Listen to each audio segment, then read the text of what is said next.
శ్రీమాత్రే నమః. ఈరోజు వచ్చేసి కొబ్బరన్నం వండుకున్నామండి. దానికి కావాల్సినవి కూడా చూపిస్తాను చూడండి. ఇగో ఆయిల్ వేసుకుని గిన్నె పెట్టుకున్నానండి. కొబ్బరన్నం చేసుకున్నామండి అండి. కావాల్సినవి ఇదిగోండి. మనం ఏముంటే అవి వేసుకోవచ్చండి కొబ్బరన్నంలోని. ఒక క్యాప్సికమ్ అండి, ఒక క్యారెట్ అండి, ఒక ఆనియన్స్ అండి, కొత్తిమీర, అల్లం వెల్లుల్లి పేస్టు, బంగాళాదుంప పెట్టుకున్నానండి అండి. చూడండి ఇదిగోండి. కొంచెం జీలకర్ర వేసుకుందాము. ఆరు పెట్టిన లవంగాలు, 4 యాలకులు, 3 పలావ్ పూలు, ఒక చెక్క, 2 చెక్క ముక్కలు చూడండి ఇవ్వండి. 2 మిరపకాయలు, ఎండుమిరపకాయలు, నల్ల జీలకర్ర, మామూలు జీలకర్ర, కొంచెం పసుపు వేసుకుందామండి. కొబ్బరిపాలు కూడా తీసి పెట్టుకున్నానండి. ఇంకా రైస్ కూడా పెట్టుకున్నానండి. చూడండి ఇప్పుడు మనం ఫస్ట్ ఏం చేద్దామంటే అండి, కొంచెం ఇవ్వండి ఇవి వేసుకుందామండి. పలాపు వేసానండి, చెక్క వేసాను, యాలకులు వేసాను, మరాఠీ మొగ్గ వేసాను, లవంగి వేసాను. చూడండి 2 ఎగురొచ్చి కూడా వేసుకుందామండి. కొంచెం నల్ల జీలకర్ర వేసుకుంటే టేస్ట్గా ఉంటుందండి. కొంచెం వేసానండి. మామూలు జీలకర్ర కూడా కొంచెం వేసానండి. ఇవి వేగుతున్నాయి కదా. ఏం చేద్దామంటే అండి, బంగాళదుంపలు, కాయగూర ముక్కలన్నీ వేసుకుంటున్నానండి. ఇవి వేగుతాయండి. ముందు అల్లం వెల్లుల్లి పేస్ట్ వేస్తే అడుగు పట్టేస్తుందని వేయలేదండి. ఇవన్నీ కొంచెం వేగిన తర్వాత మనం కొబ్బరిపాలు పోసుకుందామండి. మూత పెట్టుకున్నామండి. ఇవి మగ్గుతాయి కదా, మనకి టేస్టీగా ఉంటుందండి.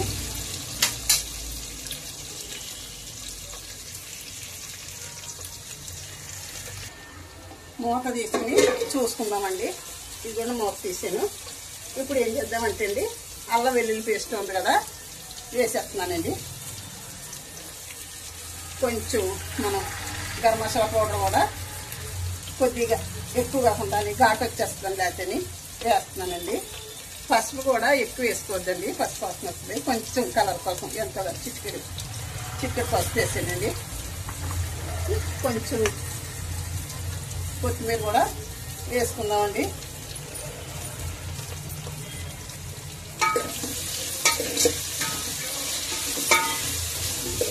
వేగుతున్నాయి కదా, ఇవన్నీ కలిపి వేగుతున్నాయండి.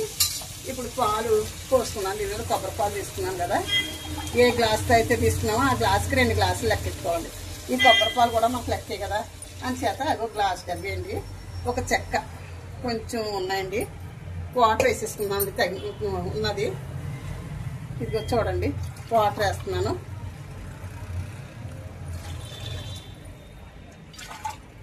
రెండు గ్లాసులన్నరకు ఎక్కువ అండి బియ్యం, 2 గ్లాసులకి తక్కువ అండి.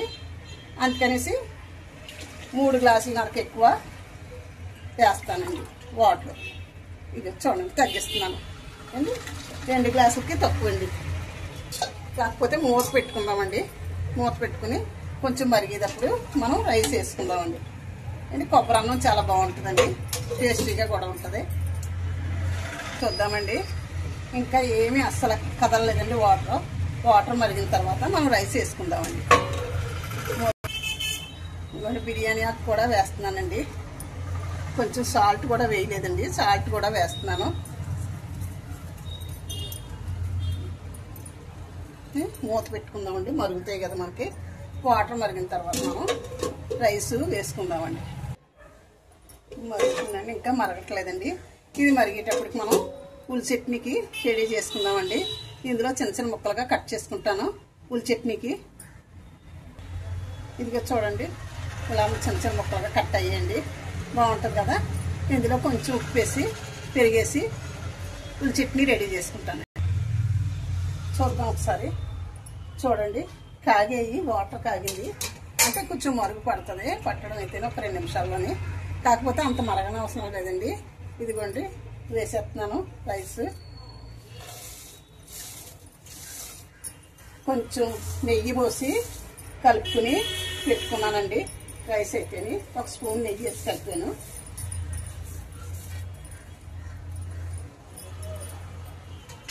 మనం మూత ఒకసారి కలుపుకొని మూత పెట్టుకుందామండి.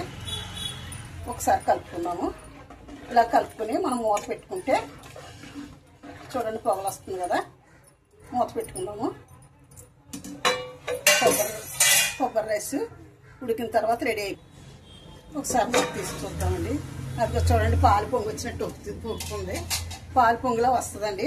ఏంటంటే కొబ్బరి పాలు అలా వస్తాయి కదా, అని చేత కొబ్బరి పాలు అలా వస్తాయి. చూడండి ఉడుకుతుంది. మనకి ఒక 2 నిమిషాలు అయితే మనకు బాగా ఉడుకుతుందండి. ఉడికి పట్టింది. 1 నిమిషం మనం మూత పెట్టుకుందాము. మూత పెట్టుకున్న తర్వాత మళ్ళీ చూసి తీసుకుందామండి. ఒకసారి మూత తీసి చూద్దామండి ఎలా ఉడుకుందో. అబ్బా సూపర్ ఉడుకుతుందండి. కొంచెం ఉడికితే సరిపోతుంది. మనకి కొంచెం చిన్న సెక కూడా పెట్టుకోవాలండి. అంటే కొబ్బరి పాలు కదా, కొంచెం అడిగట్టడానికి కూడా చూస్తుందండి. చిన్న సెకని కొంచెం స్లిమ్లో పెట్టుకుంటే మనకి మగ్గుద్దండి, ఉడికిపోద్ది. లేకపోతే అడుగు పడుతుందండి. అడుగు పట్టకుండా మనం చిన్న సెక పెట్టుకోవాలండి. ఒకసారి మూత తీసుకుందామండి. అబ్బా దగ్గరికి వచ్చేసింది, బాగా వచ్చింది. ఏంటంటే ఒకసారి కలుపుకుందామండి. ఎలా వచ్చిందండి, వచ్చింది. చాలా బాగా వచ్చిందండి. చాలా బాగా వచ్చింది రావడం అంటేని. కరెక్ట్గా సరిపోయిందండి. వాటర్ ఇప్పుడు గ్లాసులు బియ్యానికి 2 గ్లాసులు వాటర్ వేసుకుంటే సరిపోద్దండి. మన కొబ్బరి పాలు కూడా లెక్క పెట్టుకోవాలండి. చూడండి చాలా బాగా వచ్చింది. కొంచెం కొత్తిమీర కూడా చల్లుకుందామండి పైన. కొత్తిమీర కూడా చల్లాను కదా. మూత పెట్టుకుందాము. 1 నిమిషం మనకి మగ్గితే మెతుకు ఉడకాలి కదండి. ఇంకా కొంచెం ఉడికితే సరిపోద్దండి. ఉడకపోతే రైస్ అవ్వదండి, బాగుండదండి. కొంచెం ఉడకాలండి. మూత పెట్టుకుంటున్నాను.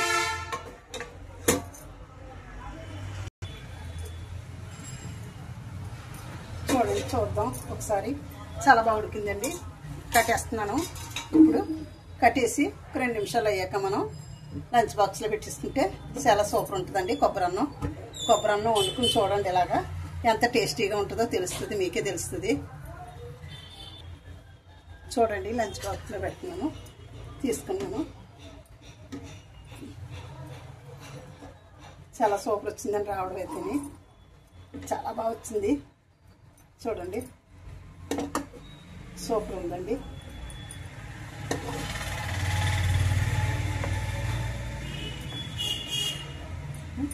చూడండి. ఉంటానండి. వీడియో ముగిస్తున్నాను. చూడండి ఇలా చేసుకుంటే లంచ్ బాక్స్లో చాలా బాగుంటుందండి.